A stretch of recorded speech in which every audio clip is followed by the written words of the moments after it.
I'd like to call this meeting back to order. I think she just came. I might be wrong, but I think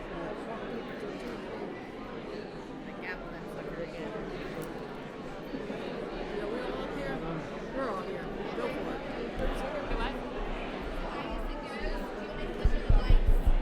it. Sounds like you do in school. Just gavel. It echoes well. That worked well. Go ahead, announce it. Excuse me, we'd like to get started again, please. Good job. She did a good job. Next speaker is Angela Caney.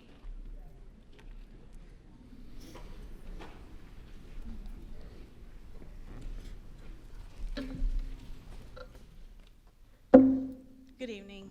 I'm here to address you again on behalf of the families at NHCS United for Students.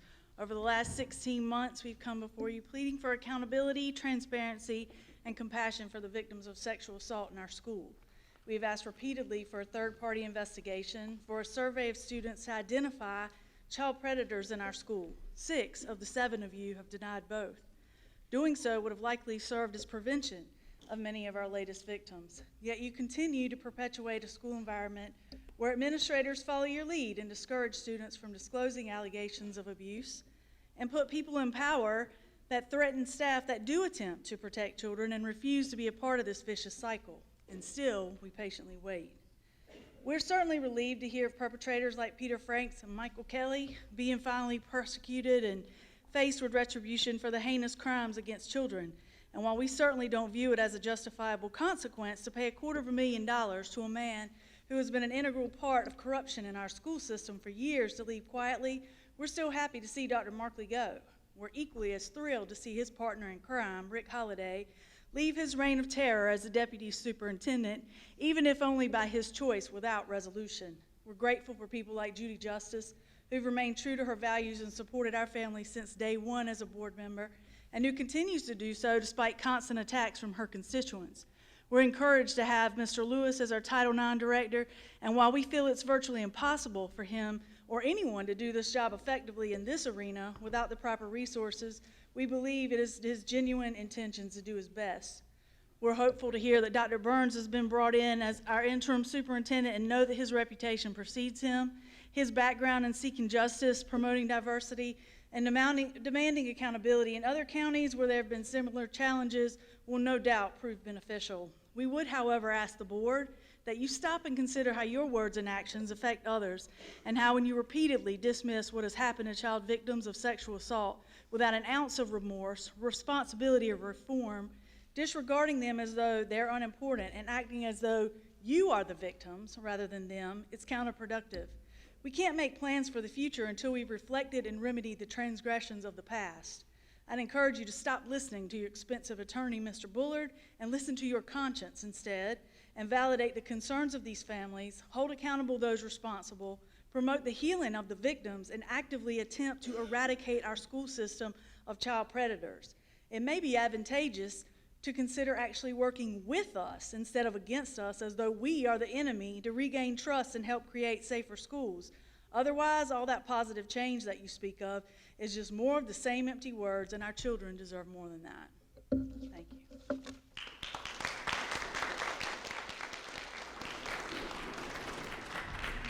Ashley Harrell.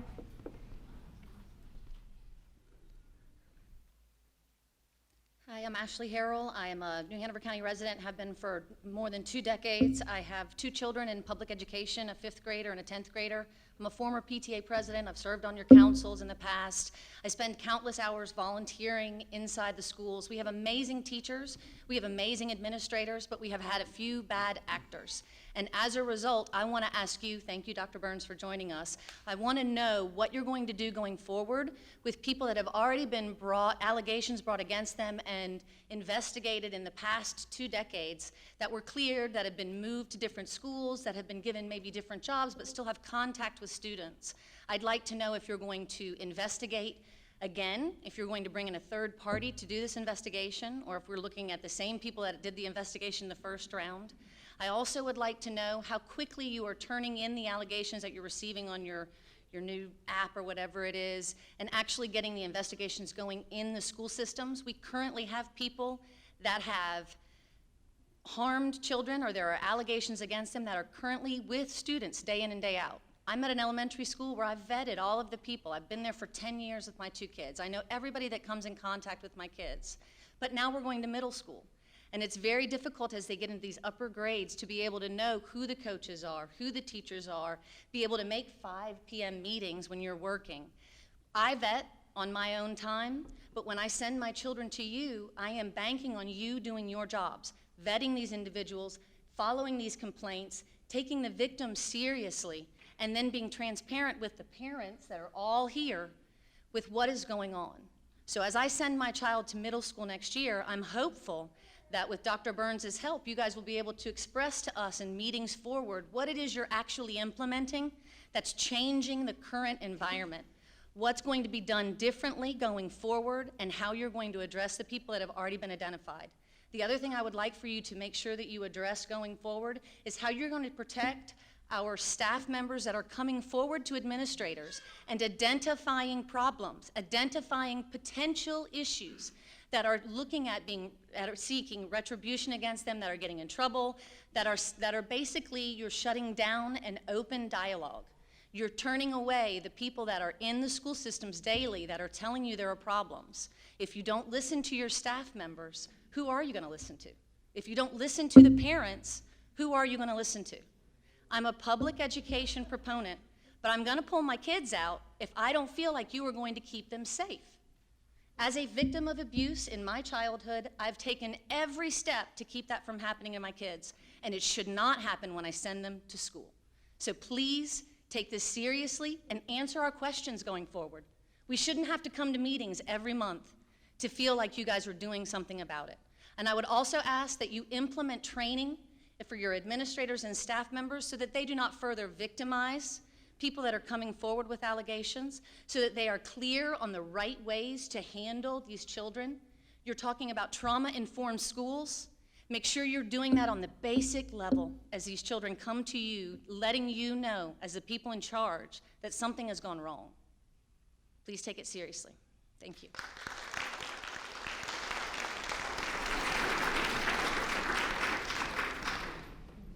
James A. Crew.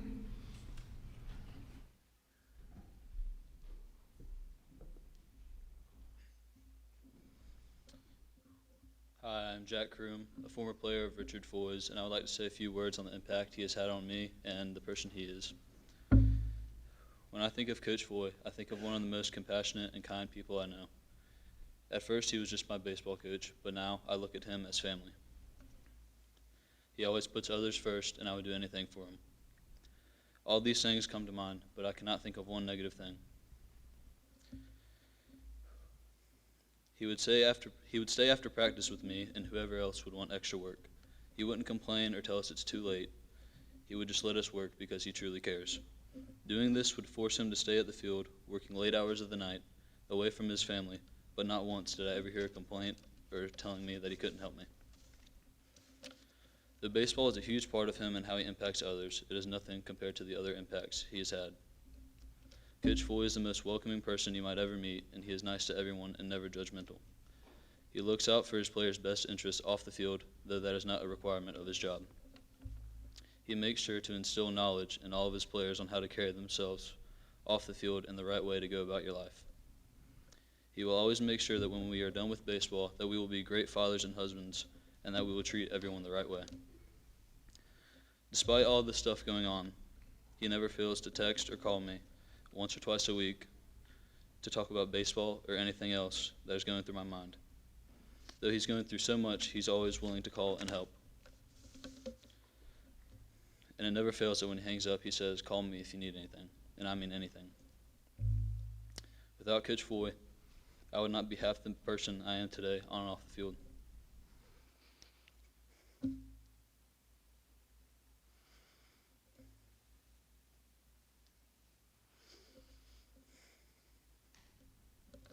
I would take a bullet for that man.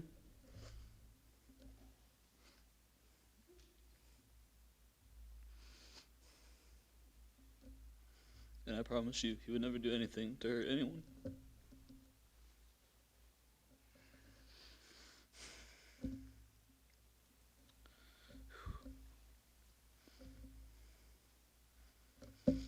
No matter what happens, he'll always be one of my biggest role models. And I can assure you that those kids right there, all of them need him. Thank you.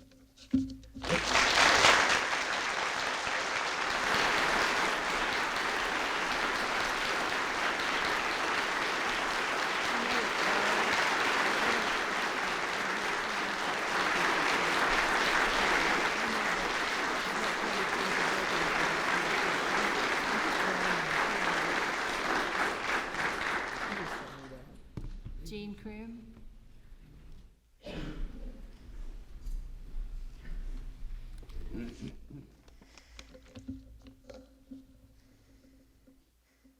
Good evening. My name is Trey Crew, and I'm a 2015 graduate of New Hanover High School. I played for Richard Foy for 4 years, and my brother Jack played another 4 under him. I can say with the utmost certainty that he did everything for the New Hanover baseball program that was for the benefit of all others included. He spent long hours on the field working so that we would have the best possible surface to play on. He took extra time to instruct players to improve their performance and always took the opportunity to engage with alumni that came back to watch us or prepare for collegiate baseball. I was also lucky enough to enroll in 3 classes taught by Coach Foy while at New Hanover. He genuinely tried to interact with students with the intention of leaving a smile on their faces when they left the building. These are a few words from Trot Nixon, New Hanover class of 1993, and his wife, Catherine. In the past 21 years that we have known Richard Foy, we have seen him make a lasting impact on students and athletes using his Christ-led attributes. He has used the fruits of the Spirit to do this: love, joy, peace, patience, kindness, goodness, faithfulness, gentleness, and self-control, along with compassion, humility, honesty, and respect for others. He is a soft-spoken man that puts others' well-being long before his own. In our opinion, he is a type of leader in the classroom, on the baseball field, and more importantly, the type of person we should all aspire to be. He has been a vital part of this community for the past 30 years as a teacher and a coach. The impact he has made on teenagers and young adults is truly remarkable. It is a tremendous honor for Catherine and I to be associated with Richard Foy and his family. We will always support Richard and his family for all he has done for this community, our kids, and for us. Richard Foy is an individual of high integrity who deserves to be reinstated and have a chance to continue making an impact on the people he comes into contact with, whether at Legion Stadium or at New Hanover High School. Please consider these words, and thank you for taking the time and consideration in this very important matter. Thank you.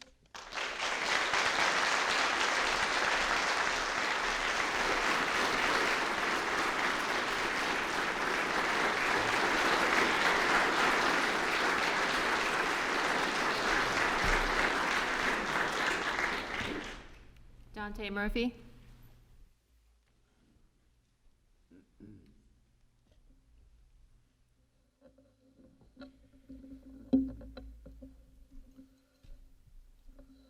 The New Hanover County child sexual abuse and discrimination scandals has shown me a great deal about corruption and cover-up.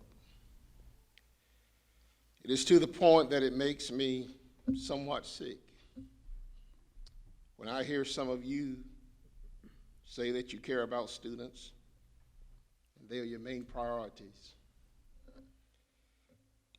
If students are your main priority, then why are the many victims of child sexual abuse and discrimination having to fight through the legal system for compensation as a result of the harm inflicted upon them? The $250,000 payout to Tim Markley is an insult to every student who suffered at the hands of your hired sex predators. Their school systems continue to pay high-priced lawyers to do the dirty bidding. It was shocking to me to find out that New Hanover County schools paid nearly $15,000 to investigate the complaint filed by Dr. Clyde Edgerton. When what was concluded was actually admitted to in the media. You could have gave me $50 and I could have told you what happened just by reading the newspaper. He admitted it. $15,000.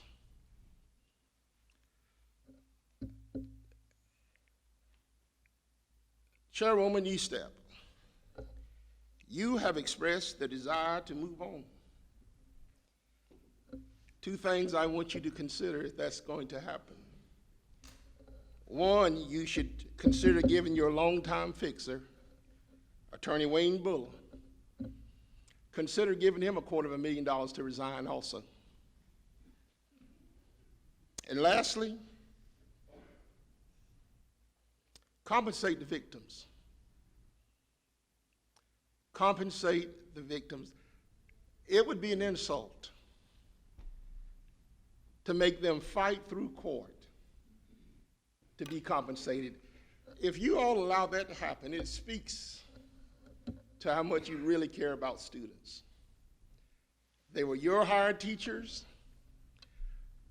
They were your administrators who allowed it to happen. So what I would love to hear, and as well as other citizens, what are you going to do to compensate these victims? And lastly, I hope you do vote to take Rick Holliday's name off that stadium at Laney High School. If you don't, I'll just recommend the citizens go take it down and you pay to put it back up.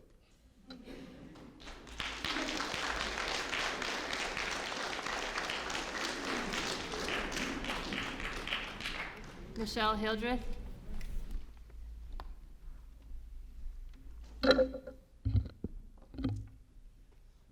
Good evening. My name is Michelle Hildurth, and I want to take just a minute of your time to speak to my personal experience regarding the character of Coach Foy. And I apologize in advance for getting emotional. That's just how much it means to me. Richard Foy came into our lives in June 2014 when my son Max Hildurth played on the Junior Legion baseball team that he coached. After that summer, Max continued to play under Coach Foy for the next 4 years as a Wildcat on the New Hanover High School baseball team. It was evident from the initial meeting of Coach Foy that he was a true professional who was fair and judged his players solely on their effort, participation, and performance. Through the years, I observed the consistency of his ways, never allowing pushy parents to sway his decision-making of putting the most deserving players on the field, which ultimately led to two state championship appearances and one title during my son's years at Hanover and then another afterwards. Go Cats. Ironically, though, it was not the number of runs that Coach Foy focused on, but rather building a team of winners. He was teaching these young boys the importance of teamwork and commitment, and then the success just seemed to follow. He led by example. He worked countless hours preparing the field before and after practices, on weekends and holidays. He was approachable when the boys needed him, not only to meet early for a few extra cuts or ground balls to improve their game, but also, and much more importantly, he would meet with them to discuss any personal matters that they might have on their mind. Max graduated from Hanover in 2018 and is now playing college baseball and would be here if he wasn't having the first pitch in about 10 minutes. But even from there, he has found that Coach Foy's role of friend, coach, and mentor did not end when he took off his Wildcat jersey. He continues to talk to Coach Foy and turns to him when he struggles with baseball logistics, being away from home, and personal conflicts. Coach Foy has made time to take all of Max's long-distance phone calls from school, and they get together and visit upon every time Max comes home. It must be obvious that Coach Foy is so much more than a coach to my son. He's a role model and a father figure. He has taught his boys integrity by witness of his attitude and fairness when dealing with opponents, umpires, and his own players in need of discipline. Yet when he was able to do all this while remaining a gentleman and a professional. We are forever grateful for the positive impact that Coach Foy has had on Max, his friends, and his teammates. And I would ask that you refuse to accept his letter of resignation and that you make a decision this evening. You have heard from Coach Foy's attorney, and it is appropriate that you put this behind all of us tonight. Thank you.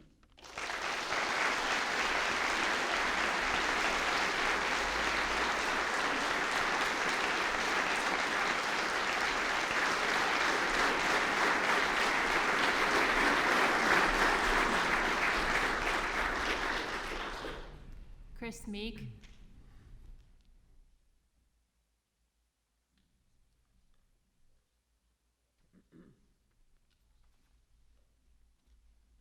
Good evening, ladies and gentlemen. My name is Chris Meek. Being a teacher, one of the first things that we learn is that the primary responsibility is the emotional and social welfare of our students. And it pains me when I hear of the heartache that my students who I've had in the past have gone through, the heartache of my friends' children, but more importantly, the future of our students. I heard a lot tonight about Coach Foy, and I know Coach Foy, and I'm not going to comment on Coach Foy's actions or non-actions. I understand Mr. Sutton's. I loved his passion. He took a lot of my stuff out, but way to go. But what I didn't hear tonight was something that I've seen a lot of, blaming teachers. There's been a lot of blame for teachers over the past few months. Teachers who are wrongfully being accused of being quiet. And I thought to myself, this is wrong. There are thousands of teachers, great educators, teachers' assistants, bus drivers, every employee in this district who can say something if they know something or if they hear something. But I also know a lot of teachers who have come to me and personally given me their stories that when they did say something, they were retaliated against. Maybe moved to another school, maybe letters unwarranted in their file. This is wrong. So what do we do to save our students when the people who have the most contact with them every day, 7.5 hours a day, more than some of their parents? What do we do to stop this retaliation? Well, our last impeachment thing kind of brought that out. Whistleblower law. Some kind of a regulation, a policy that the board puts in place that if a teacher or any other employee reports any such abuse, that they are protected to the maximum extent of the law against any retaliation. And if retaliation does take place, to punish it severely. Because as our advocates from all sides of the arguments tonight have said, okay, they want their children to be protected. They want their children to grow up in a safe community. Parents want to feel that their children go to a school where they can be safe. My wife and I have 5 children between us. Our youngest is graduating from Hanover this year. Fortunately for 4 of them, they didn't have to deal with bullying. One of them did. Thank you.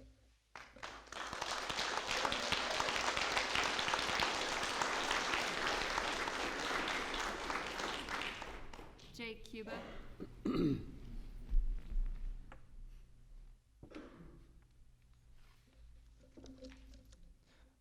Good afternoon. My name is Jake Cuba, and I was part of the class of 2018 that played baseball for Coach Foy.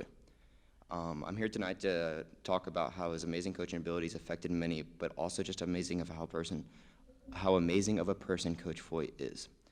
My experience started with him during my freshman year at New Hanover High School, where I played all 4 years in Coach Foy's program. During this year, I also made the mistake of yelling to him while he was working on the field. Instead of yelling Coach Foy, I instead just yelled Foy. Once he finished his work, he came over to unlock the fence for another player and myself, and once it was open, he stopped me and said, "My name is Coach Foy, not just Foy. You need to learn to be a gentleman if you want to play for me." This lesson stuck with me, as did many others over the years. Coach Foy is one of the most interactive gym coaches and showed a passion for what he does. For my senior project, we had to interview professionals in the desired field. My project was youth arm injuries and their effects, and he was the first person I went to due to his knowledge, professionalism, and integrity that he showed over the 4 years towards coaching and teaching.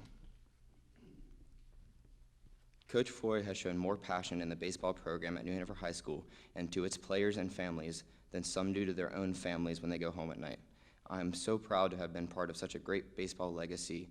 Even though I have graduated and am now at UNCW, my little brother is now a freshman at New Hanover High School, and the thought of him not getting the same experience as I did with Coach Foy in New Hanover High School baseball is painful to think about. No other coach in the state has to offer what Coach Foy has to offer in baseball and in being a genuine, good person. Coach Foy has made what New Hanover High School baseball is what it is today, and no other coach would be able to say different. Coach Foy deserves better, and my hope is that with this letter and the other people who are speaking tonight, that you too will agree that Coach Foy deserves a second chance, and every player in the state deserves to play with him. Thank you.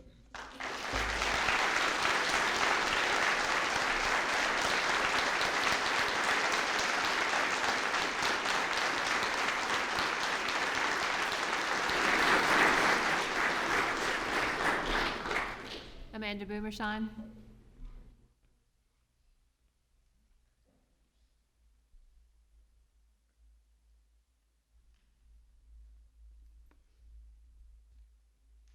Good evening.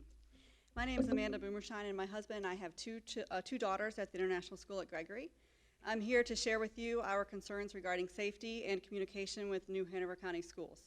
Within the last week, their school has sheltered in place twice due to shooting-related incidents near the school. Last Wednesday, shortly after 1, there was a shooting on Ann Street between 13th and 14th Streets. Yesterday, again around 1, there was a shooting victim found on 11th Street at Queen Street, which is 1 block from the school.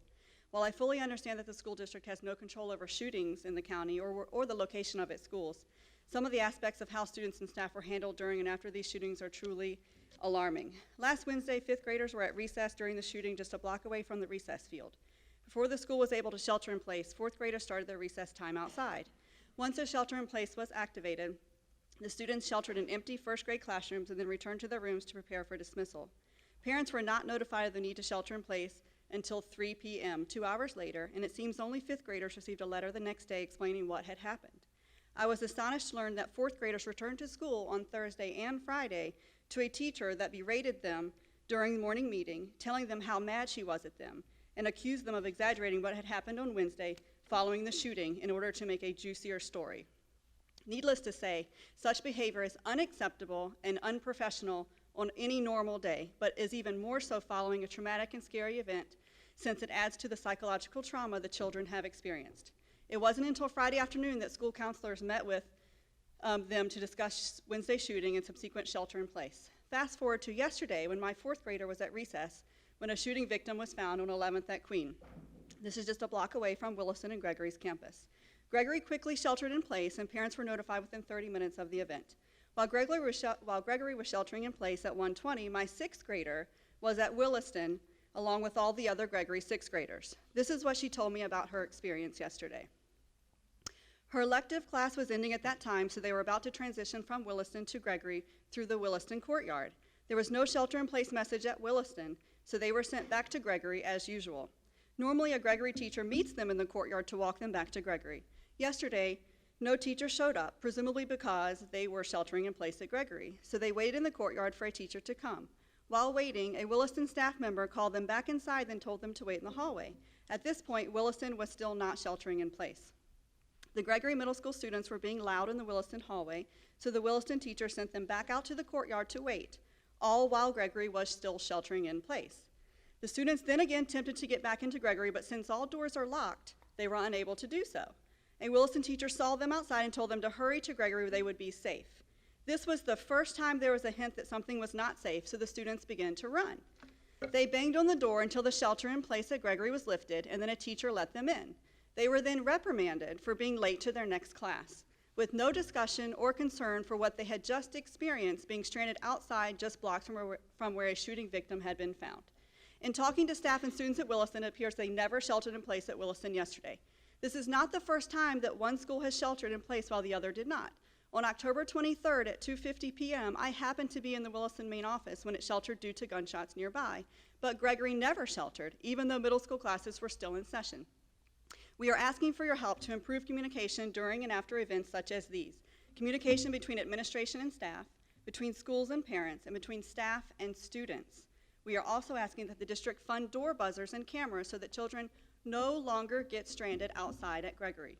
We have been told repeatedly that the district does not have $20,000 it would take to fund these buzzers and cameras. But we urge you to find the money for the sake of all students' safety and their well-being. Thank you.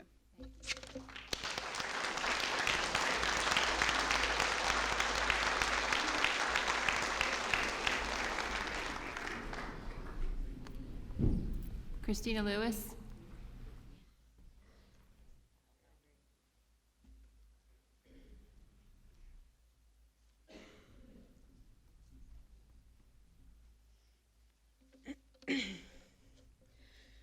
Out of respect for my kids, I won't get into specifics on some of my complaints. However, I will say that I have 3 at Holly Shelter and 1 at J.C. Rowe. At Holly Shelter, my youngest son was defending himself for a very good reason that I won't publicly disclose. He got suspended for 8 days and 3 days in ISS. The other child had no repercussions. You can't go back in time, but you have to fix this situation. Immediately following that incident, my son was taken out of his regular elective class and put in an EC class without my consent or my knowledge. When I showed the principal the exact law that they broke, she still denied it. It did not faze her at all. So I ask you, besides transferring my son's school, how will you fix this? I have another complaint that happened days after this against a math teacher who slandered my son by sending an email to another teacher and the same principal. I have that email, along with proof of my other complaints to back up what I'm saying. I ask again, how will you fix this? My last complaint and most recent happened last week on the 26th at J.C. Rowe. I filed the complaint yesterday. My middle son was asked to be searched. My child asked for me to be present. Please keep in mind that he is an EC student, and it is stipulated in his BIP not to be touched and to have a preferred adult present.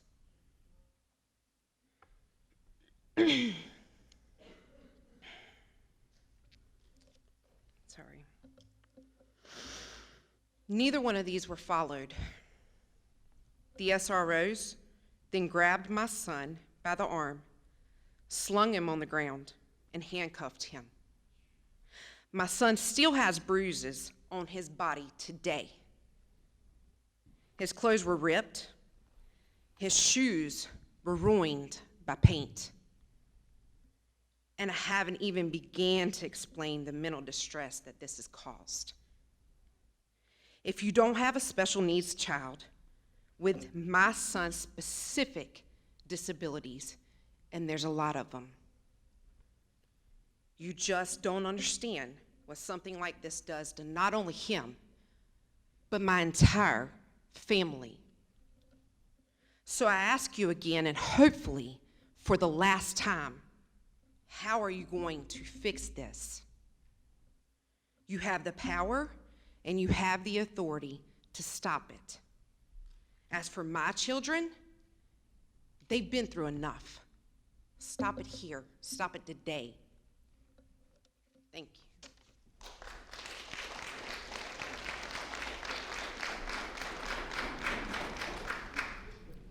Sandra Geffrich.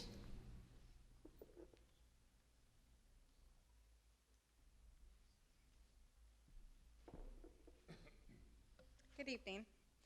I'm going to try to stay on the topic I was going to originally cover instead of going down the dark rabbit hole of athletics in New Hanover County school systems and how we allow our athletic directors like Lewis at Ashley High School, as well as our coaches, get away with things that we would never in the real life allow them to get away with.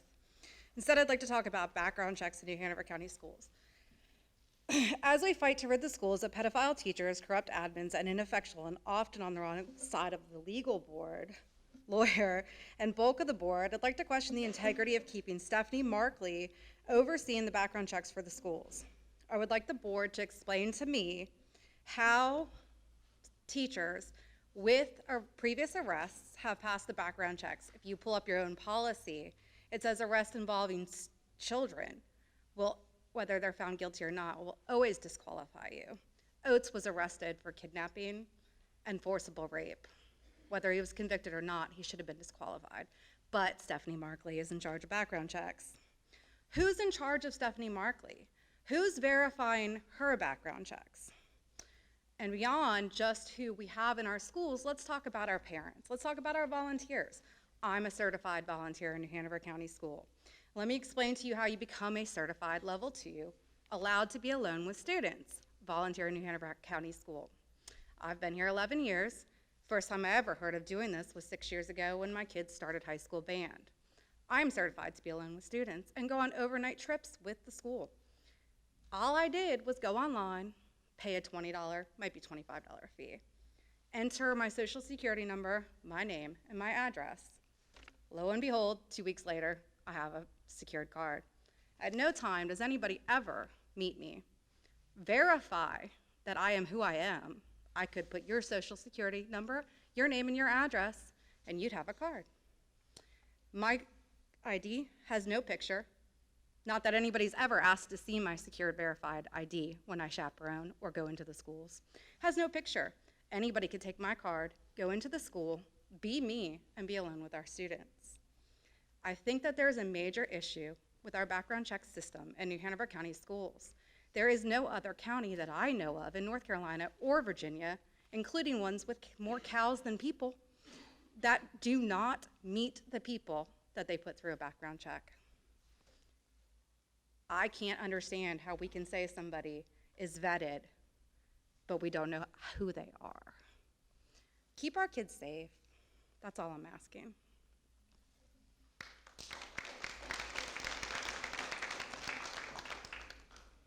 George Edward Coleman III.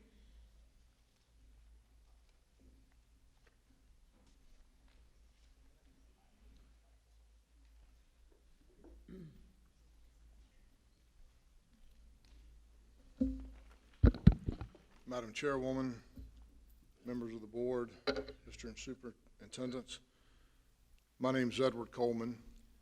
I've known Richard Foy for 17 years. I know him, like many others here tonight, as an exceptionally gifted teacher and coach. I've also had the pleasure of getting to know Richard as a loving husband and a wonderful father. He's among the finest men I know, and it's a privilege to be his friend.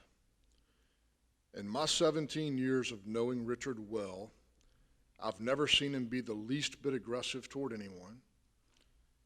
I've never seen him raise his voice toward anyone. I've never seen him act in a manner that I would consider to be out of control. I've never seen him harm anyone.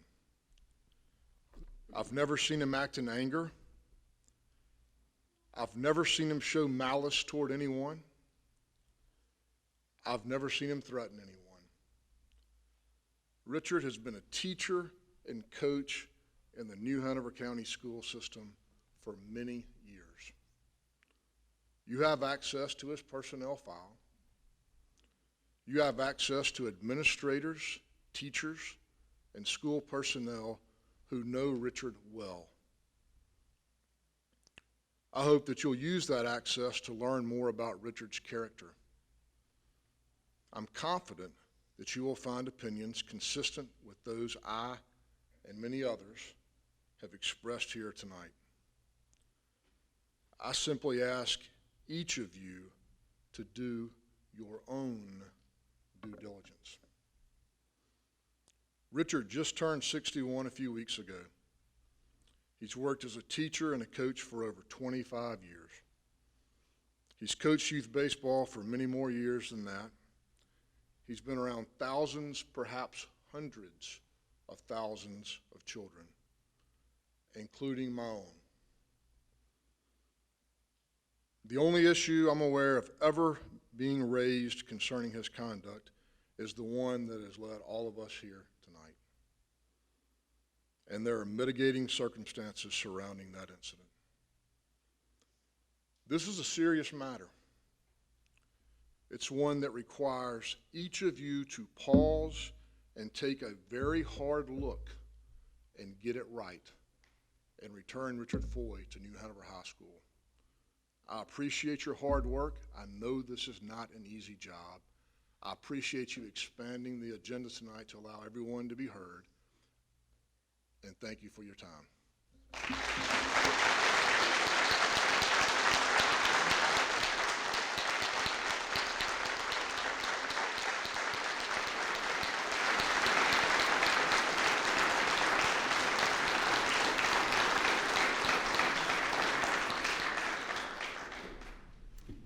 Thank you to everyone that spoke tonight. That does conclude the call to the audience. Item number 7, I would like to ask for a motion to go into closed session pursuant to North Carolina General Statute 143-318, 11A6, to consider the qualifications, competence, performance, character, fitness, conditions of appointment, or conditions of initial employment of an individual public officer or employee or prospective public officer or employee, or to hear or investigate a complaint, charge, or grievance by or against an individual public officer or employee. Move closed session. Is there a second? Madam Chair, before you do that, I believe there is another purpose for going into closed session as well. The purpose cited is for personnel. I believe it's also for attorney-client privilege, which would be subsection 3. And one of the purposes would be to discuss a pending lawsuit. The open meetings law requires us to state the name of the lawsuit, and it is the Michael Kelly lawsuit. I can provide the exact file number for the lawsuit at a later time, but the motion does need to include, for purposes of attorney-client privilege, to discuss, among other things, the Michael Kelly lawsuit. Okay, so with that addition, is there a motion? Move closed session. All right, is there a second? Second. All right, there's a motion and a second. Any discussion? Hearing none, all those in favor say aye. Aye. Any opposed? We are in closed session.